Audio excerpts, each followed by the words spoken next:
Hello, this is Dale Matthews. This is Inside News. This is Mike Jones. This is the City Council. Everything is laid here before you in one big plate. Hi, I'm pleased to introduce myself as the City Council. I now am the City Council, so you can expect that sanity will once again reign over the city of Grants Pass. We won't be doing any $300 million boondoggles. You don't have to wait for Christmas for Mike to invoke the sanity clause. Thank you very much. Yes. Okay. All right. So,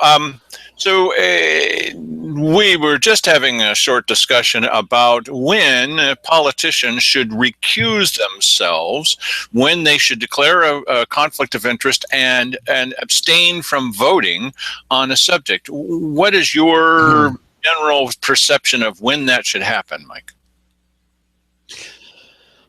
You know, and this is I'm a little conflicted about this thing here because ostensibly the reason that they are that Dan DeYoung is recusing himself from the vote on the signs ordinance or whatever is that he's running for election this fall, and that somehow him having something to say about campaign signs would be a conflict of interest. I think it's equally a conflict if they make the decision, the day after the election, because it's once again politicians making calculated decisions about who their opponents are likely to be and what prize pieces of real estate those people have access to. And as most people know, that Ward Ockenden will generally support a certain type of candidate for office. And it's typically not going to be somebody who is local government establishment. And so those people, I can see where they would want to, shut that avenue for their opponents down. Because Ward Ockenden, what he's talking about, in case you don't know, is Ward Ockenden owns that property in Grants Pass that's at the intersection of M and the Parkway. M and the Parkway, right? It's a big area, and it's the area where they put a bunch of signs together. Nobody had ever done that before, I guess, and it was like a medium-sized billboard, and it got a lot of attention. Here's what the City Council had to say about that issue. Item 3A is an ordinance amending the sign standards for temporary political signs. Laura? You have to read something. I think I do. Do I have to read something for your ordinance? It's not legislative? Super.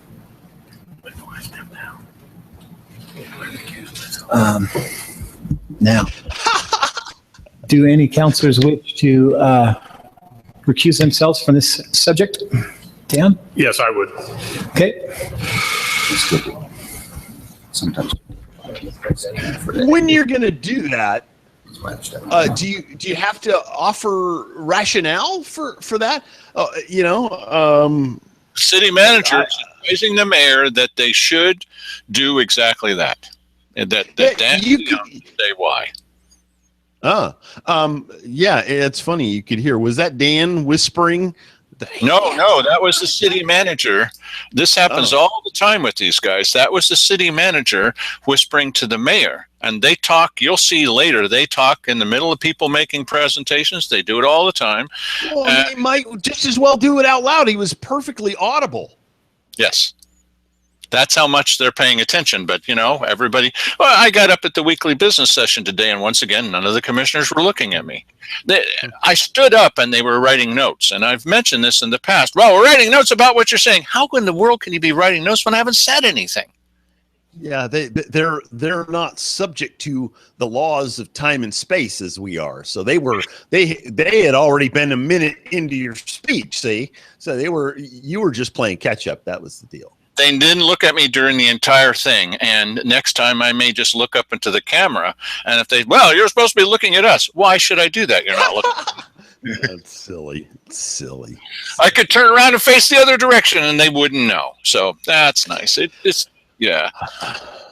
That it's just a way of showing we have no respect for you, Mr. Matthews. You obviously don't understand economic development. We're not even going to look at you. And so here's a little bit further. Here's Dan's explanation of why he feels it's important for an honest politician to recuse himself in this situation. Are you comfortable explaining why? That would be helpful.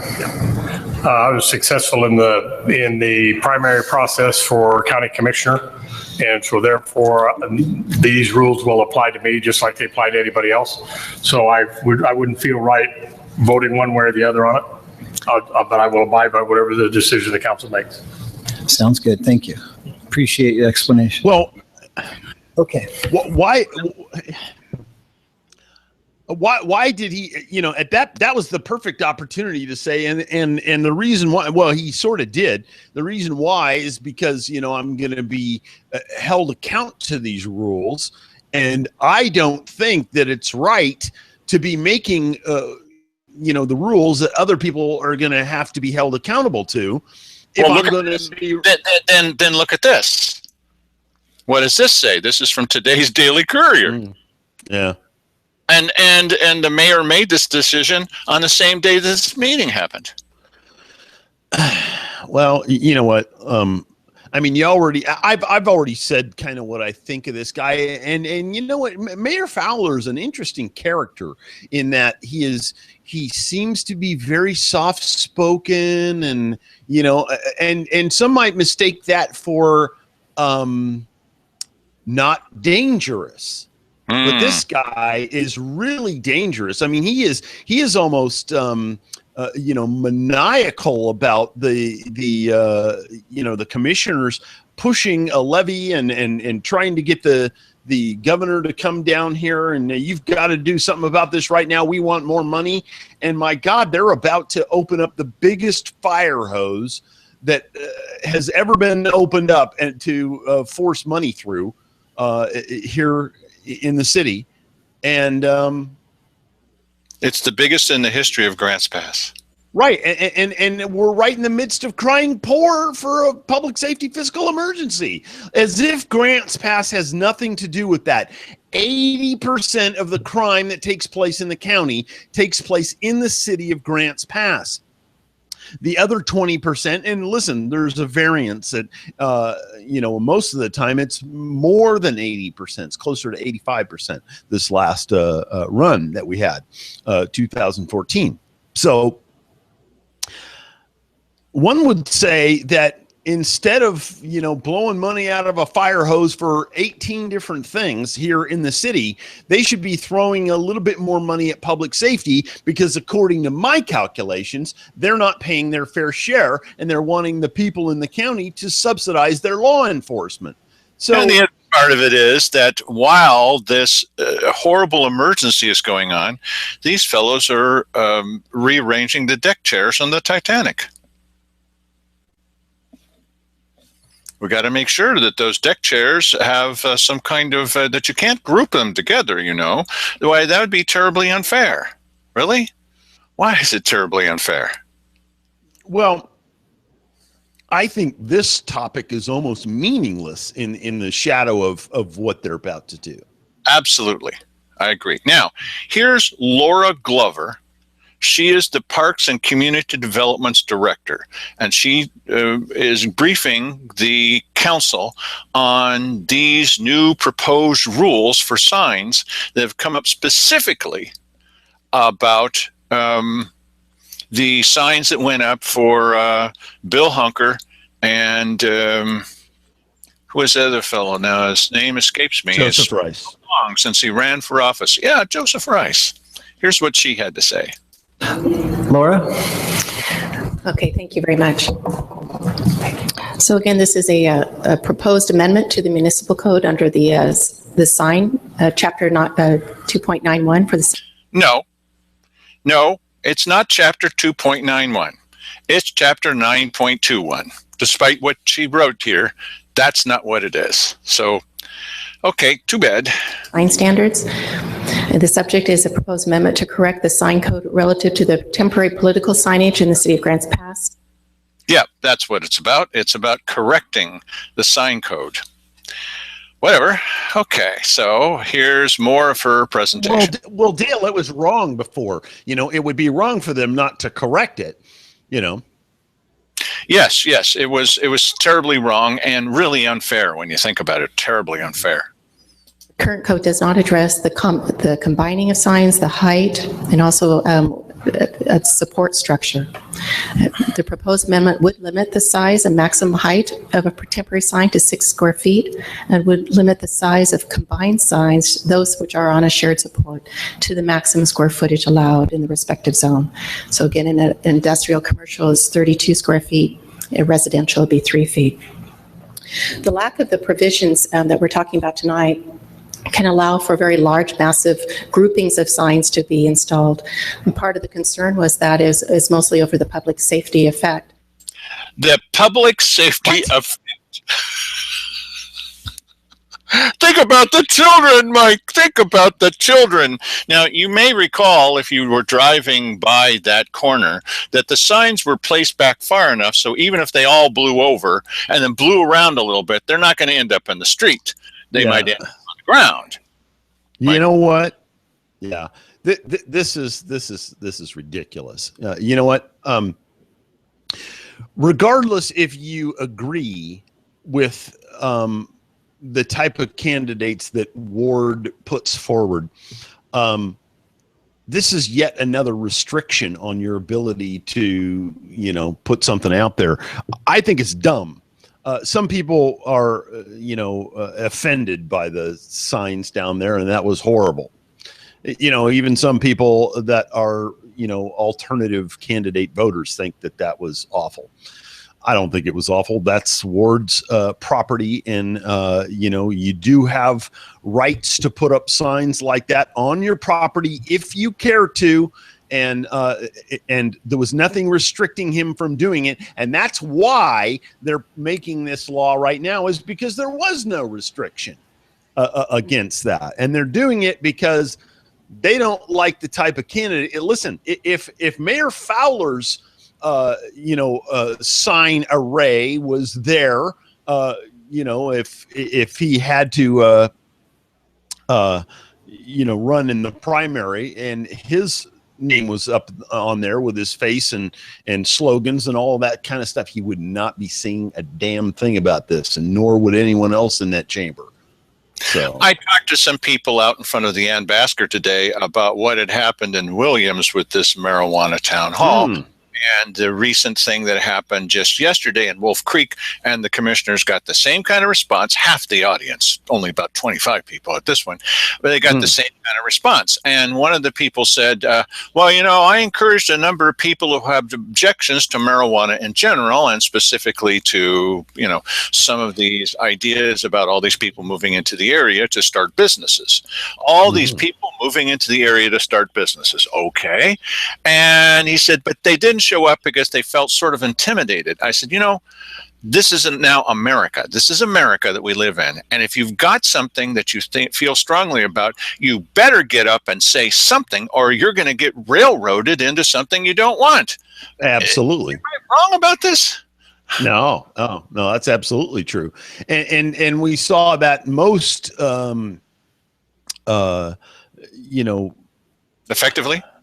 Yeah, effectively demonstrated when we had the environmentalists come to town, when they had the two senators had their joint little event there at the Ann Basker against nickel mines and all kinds of stuff like that, and you had a parade of people saying how bad it was, and you only had one or two people that had the cojones to get up there and say something in defense of the county's position here, and so one of those two people that got up and at least asked a question about it. Can't we make any provision at all for some of these little putt miners that they're not killing fish? People who run the fishing industry in this area, they're actually lifting the fish out of the water and letting them suffocate. That's killing fish. This putt thing is not. I have no issue with either. By the way, let's you're not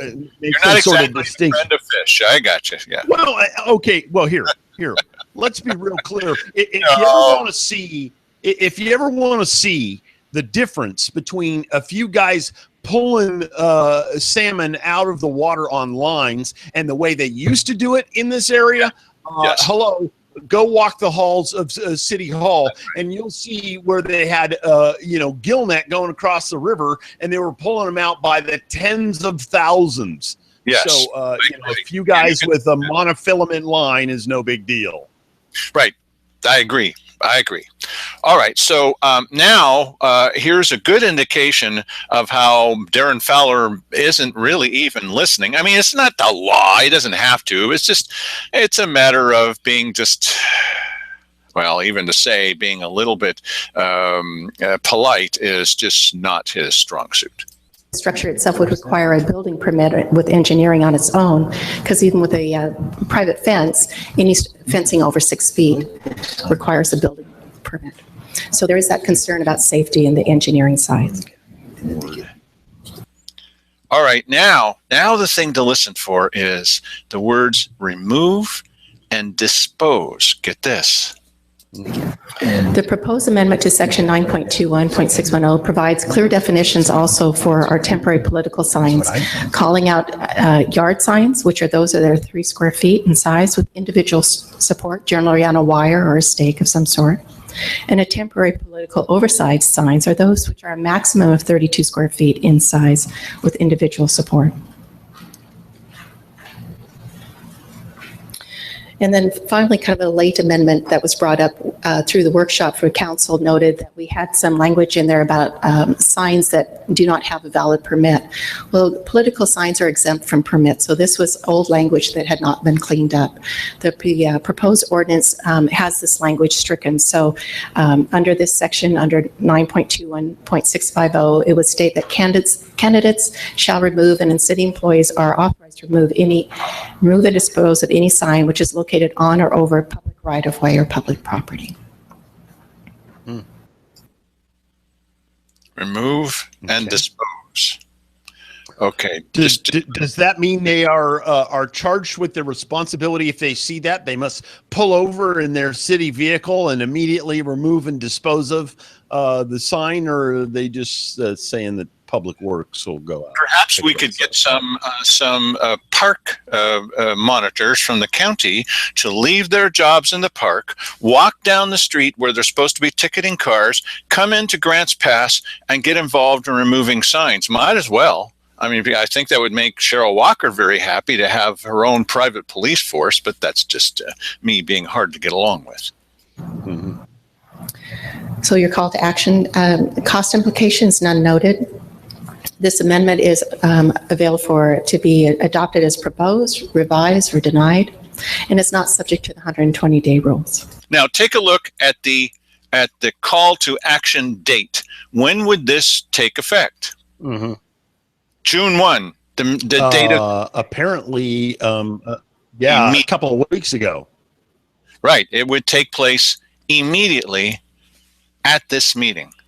Now, what they decided to do, spoiler alert, what they decided to do was to think about it a little bit. But one of the things that was brought up is the whole idea of, as Mike mentioned, well, aren't we kind of changing the rule in midstream? Can't we possibly wait till after November when people are done running, and then it will be potentially another year or two before anybody's running again? It was changing in midstream was one of the arguments that people made. Okay, here's what Darren Fowler had to say about the concept of changing in midstream. I don't buy into the argument of changing in midstream. There's another election. It's a different election. There's different players involved, less candidates. He's one of them. And if we don't regulate the sign height, we are going to get into a visual pollution, possibly, because oh my God, candidate A will do this and candidate B will say, okay, I'm doing that too. See, and here's the problem. Polar bears could die. This fellow then could be one of them saying, gee, I don't want to have to do that. So that's Yes. the point of recusing yourself, because he said candidate A does it, candidate B says, maybe I got to do that. If he doesn't want to do that, Right. why not just make a rule that nobody can do that? Nice. Well, I think that's what they're doing. Yep. And then we have 12 of those signs in our town, and I don't think that we would have had the foreknowledge a couple of years ago that this might have happened.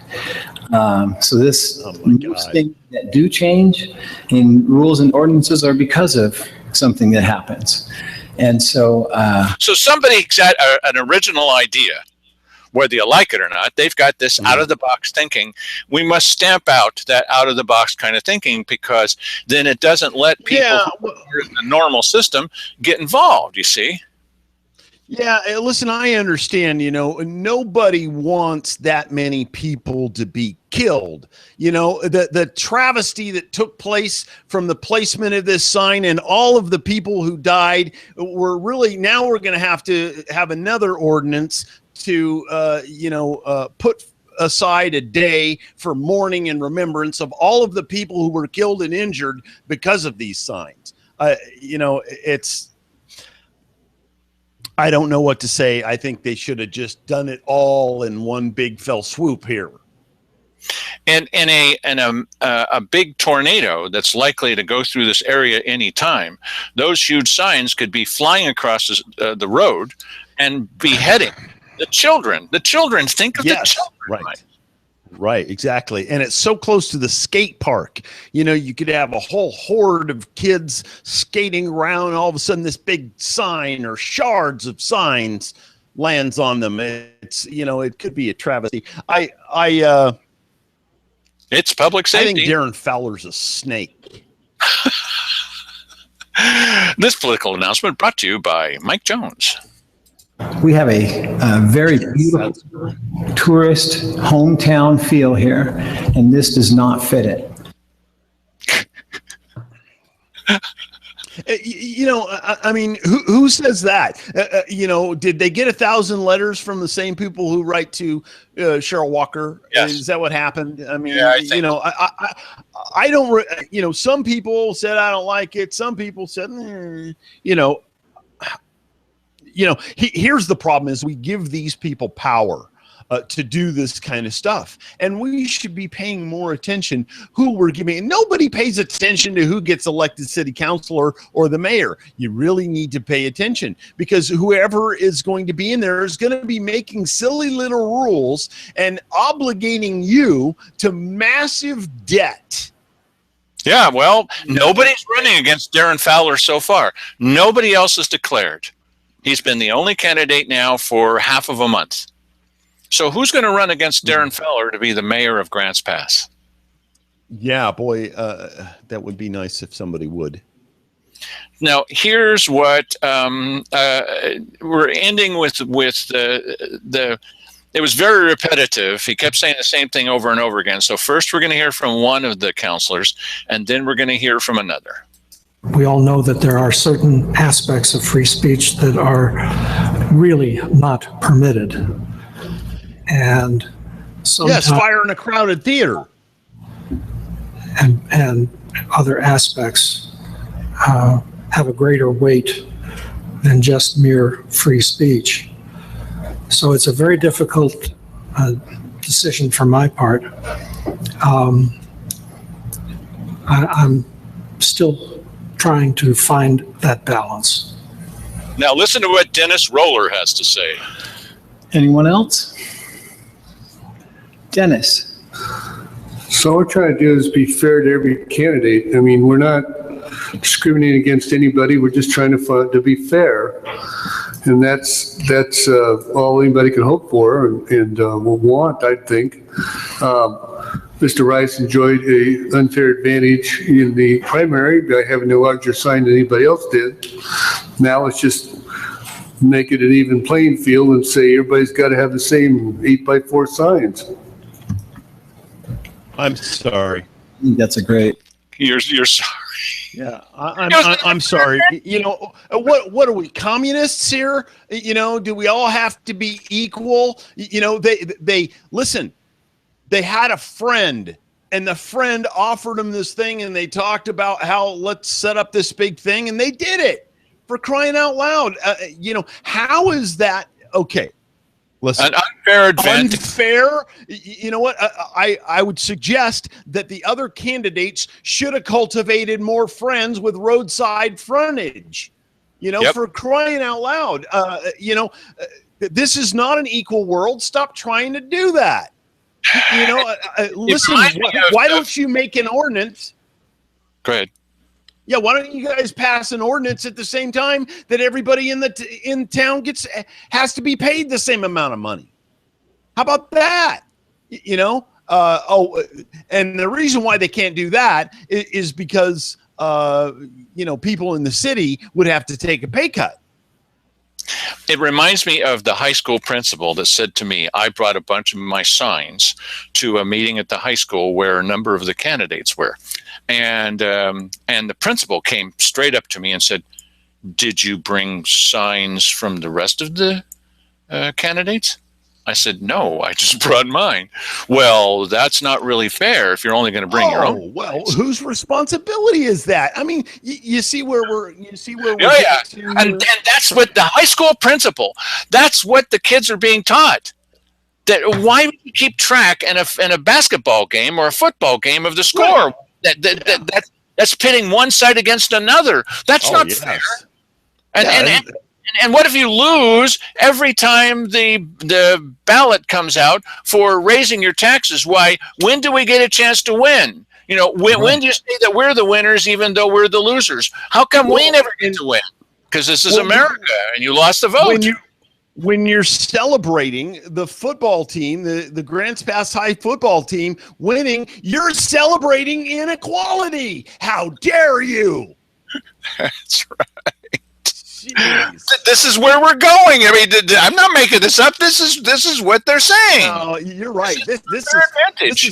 This is a sickness right now. It is really a sickness. It's just so sad. Come on, people. You know what? Why don't you compete with other people? Why don't you man up? Why don't you do a better job and get elected? Maybe, and listen, even having the massive billboard, Mr. Rice with his unfair advantage didn't get elected, did he? That's right. No, he didn't.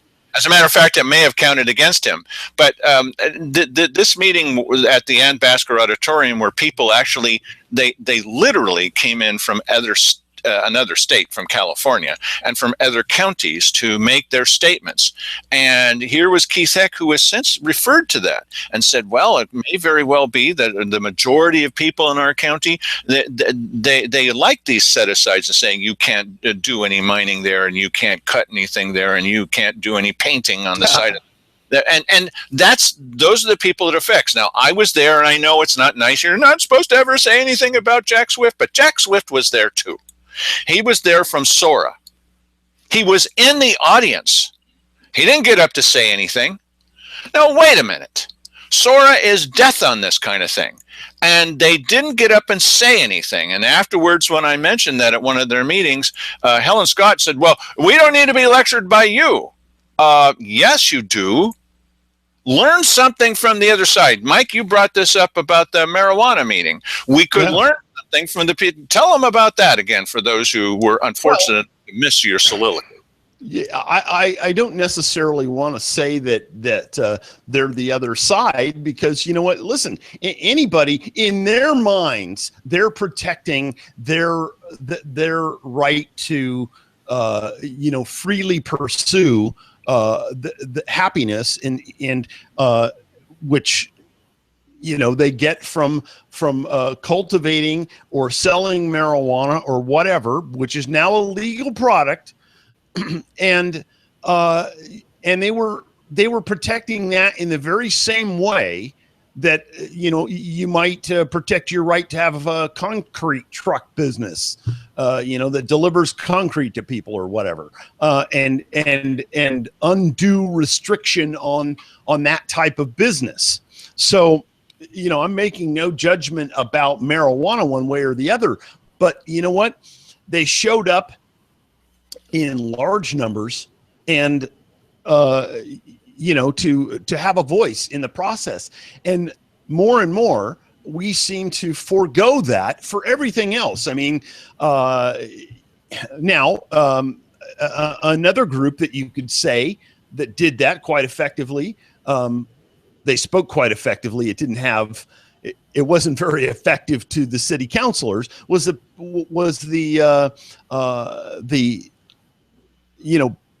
anti-sales tax. Yeah, the people that owned businesses in the downtown that came in to the city council and argued against the sales tax and said what it would do to their businesses and gave a lot of different suggestions about what to do. Most of the suggestions were don't do this. And those people came out and protected their livelihood. And I wish that would take place more. But, for the most part, somebody who's, taking money at 7-Eleven doesn't really see their position in this whole civic process as they should, because they're not always going to be doing that. They may move up to other jobs and there are laws and ordinances and things taking place right now, passing right now, that are going to affect all of us long term. So they ought to be teaching this in high school. Here's where the two things mesh, because we've just heard about what they're teaching in high school. I mean, that was the high school principal. Why didn't you bring students from every candidate? Okay, here's how the lollipops too. Right.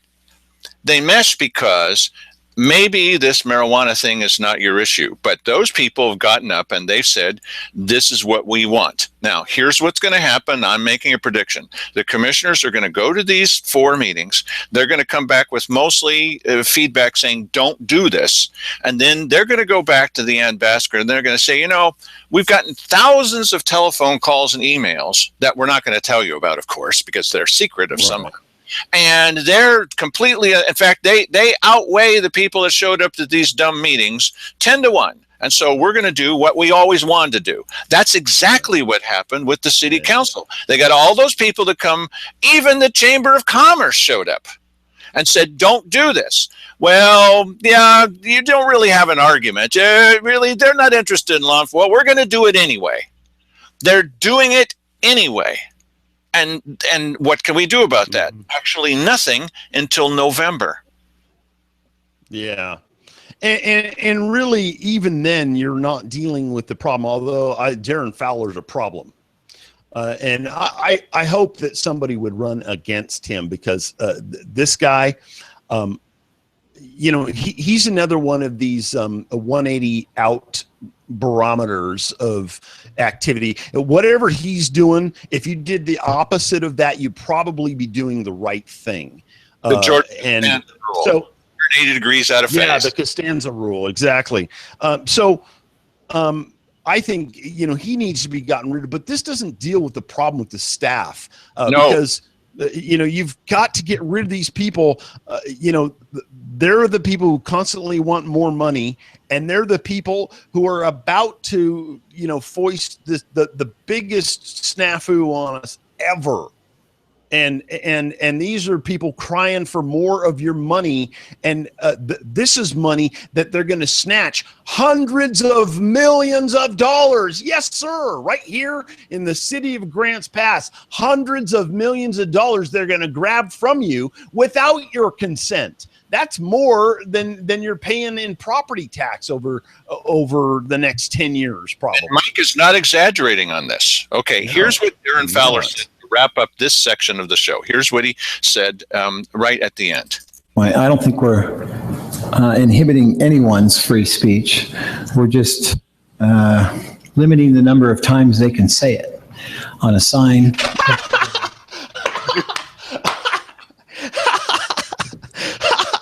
Oh yeah, that is funny. Yes, we're not limiting anybody's free speech. We're just limiting the number of times they can say it.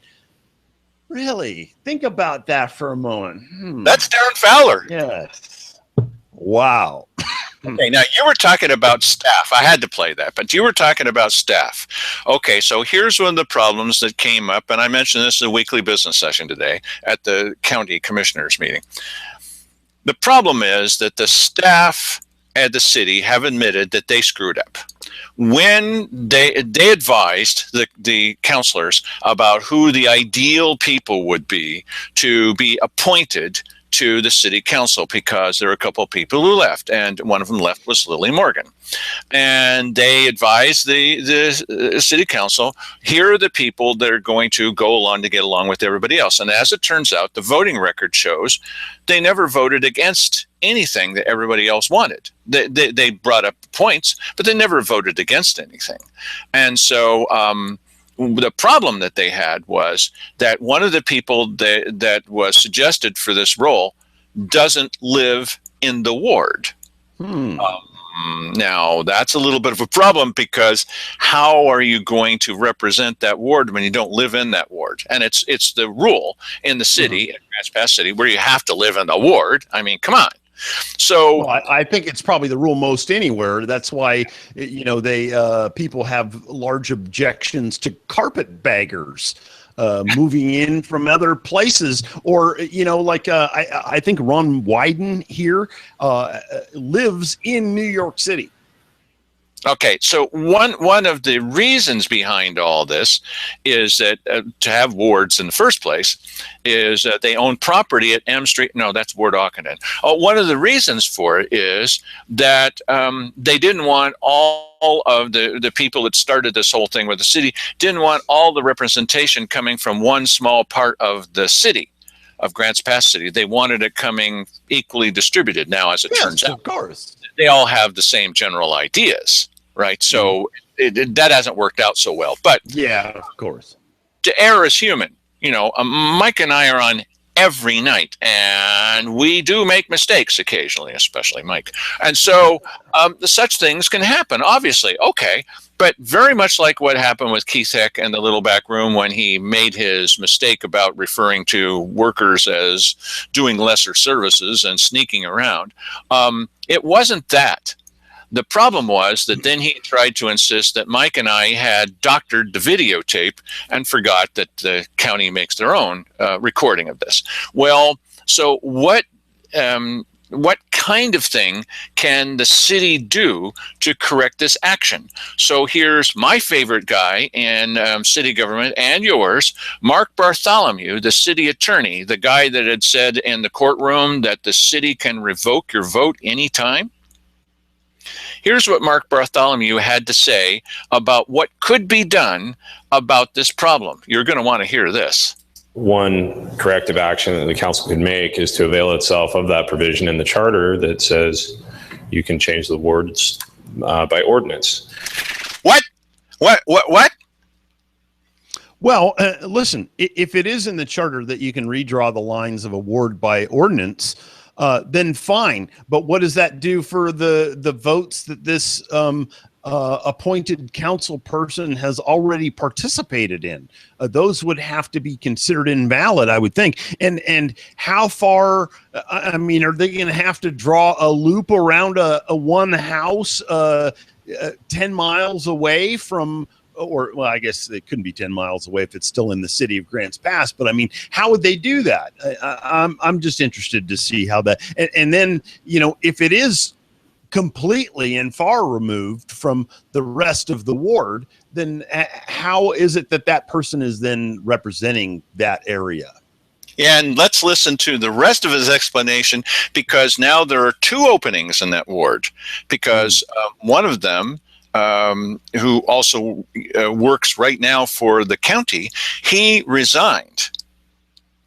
And this lady was pushed out because she doesn't live in the ward. Now there's two openings. So what are you going to do about, if you do decide to rejigger this thing to include just her, what are you going to do for the other person? And so here's his solution. This is Mark Bartholomew and the brilliant legal mind that he has.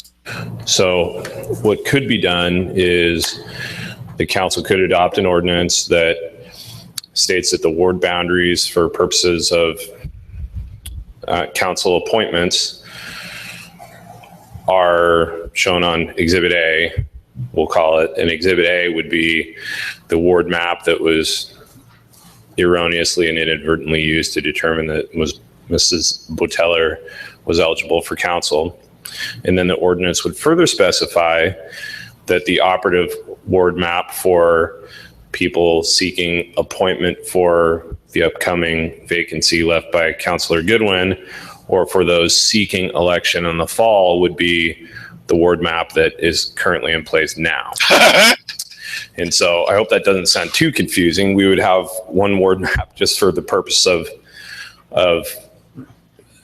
our next appointment, and then another ward map for those seeking to run in the fall. And so, you know, this all just came about yesterday. I'm very confident that I could come up with an ordinance with language that makes it more clear than what I just said. But I next meeting to do that. But that is a possibility. It's completely legal, and I can get it done if that's the council's desire. It's completely legal. So we're going to redraw arbitrarily all of these district boundaries every time there's an election because there's certain people that we want to install. We may just decide that we don't want to redraw that district if that person is somebody that we don't want on the council. You see how this goes? You know, I mean, this is another one. It's an arbitrary thing. We are jockeying for political advantage here, exactly the same way as the sign thing is exactly the same way. These people are corrupt to their core. Well, to answer your question from before, what about the vote she's already been involved in? And this sounds like it's an answer, but it leads to yet another question, which our show often does. Okay, so they said, well, don't worry about that because we've got the staff has gone through, including this guy, has gone through the votes and said, well, if she had voted against the rest of everybody else, which is pretty much unanimous all the time. You know, it's a kind of a rubber stamp group. Honestly, it is. Even if she had voted against it, it wouldn't have made any difference. Well, okay, now that sounds like, all right, well, that's sort of a reasonable explanation for why we don't need to be excited about the votes. But what that does is that it also explains why they really would like to keep her in the city council, because she never votes against anything. That's exactly who they want. Why not just stick up a cardboard cutout? What is your vote? Okay, we'll take that as positive, or along with the rest of the group, whatever they decide. What, as a Grants Pass city resident, I don't want someone that's always voting along with the crowd. That's why they're happy with her, and they'd like to consider.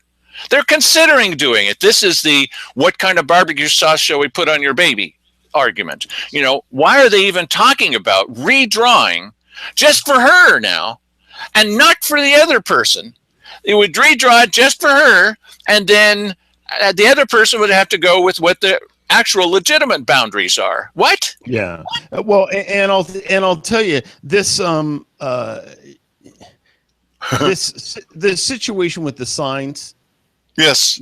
This is a political favoritism thing going on there, because they know who these people are and where how they're inclined and that sort of thing. And then and this, if you don't think political favoritism is going to show its head, and almost immediately in this thing that they're talking about here, that the city attorney is talking about here, give me a break. Listen, they handpicked these people, and they handpicked them for a specific reason. Yes. You know, there's a lot of people that would not be on their list, or they would consider ineligible. Same as with the people that Ward Ockenden would put up signs for on his property. I'm certain that those people that were running are not the people they'd like to have in office. Right. Prefer Keith Eck? Of course. All right, just a little bit more. We have worked hard over the past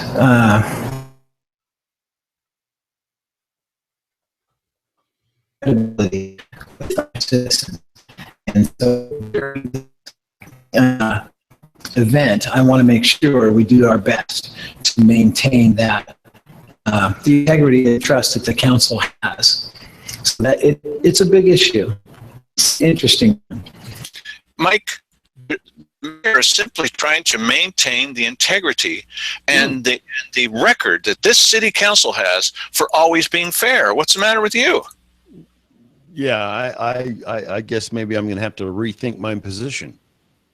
You know, as fair as they were about when people were getting up and saying we don't want this city sales tax, and councilors were agreeing with them among themselves that they didn't hear anything from these people, that they really had nothing to say.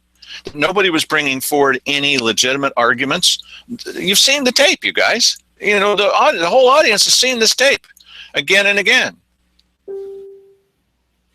Okay, so just a little bit more. So the action being taken tonight, you could argue you're not even taking any action. What? Well, hang on a minute. I got to digest that one for a second. Okay, I'm clear now. All right, so here he is again. This is Mark Bartholomew. So the action being taken tonight, you could argue you're not even taking any action because Mrs. Buteller I have to struggle and say Mrs. rather than counselor, but she was effectively not ever a counselor based on the charter. And so you could argue that no action is even necessary. It's a formality, it's a motion, it's not a resolution, it's not an ordinance. So it's really not a lot different than when council gives staff direction at a workshop. Yeah, well, you could argue that we're not taking any action. That's what it says over my shoulder. Yeah, it sounds pretty innocuous. Over my shoulder it says you could argue you're not even taking any action. Yes, thank you for reading that to me and slowly and enunciating every word. Do we have people that listen to our show instead of watching it? I suppose, yeah, there may be one or two. Yeah. Okay. Well, anyway, isn't that lovely? That is your Grants Pass City Council. That's Mark Bartholomew. That's the same guy, I'm going to repeat this, that said that the city council can revoke your vote anytime they want to. Revoke your vote. You think you're living in America. You just think that you are.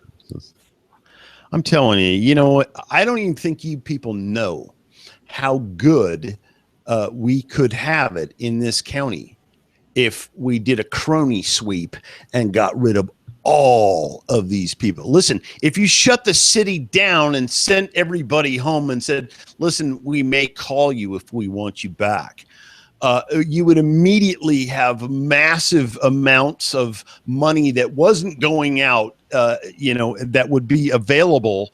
And, you might even be able to pay for the law enforcement that you're not paying for now, to and this is their legal make counsel. Things fair and equitable.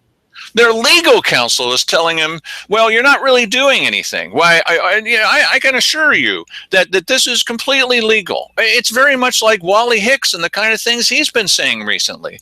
Well, the charter really doesn't mean anything. I mean, if it rains, why, it might be some kind of protection from the water, but it doesn't really mean anything. So, and that tape that you showed last night of the city council, that tape doesn't really exist. Not really.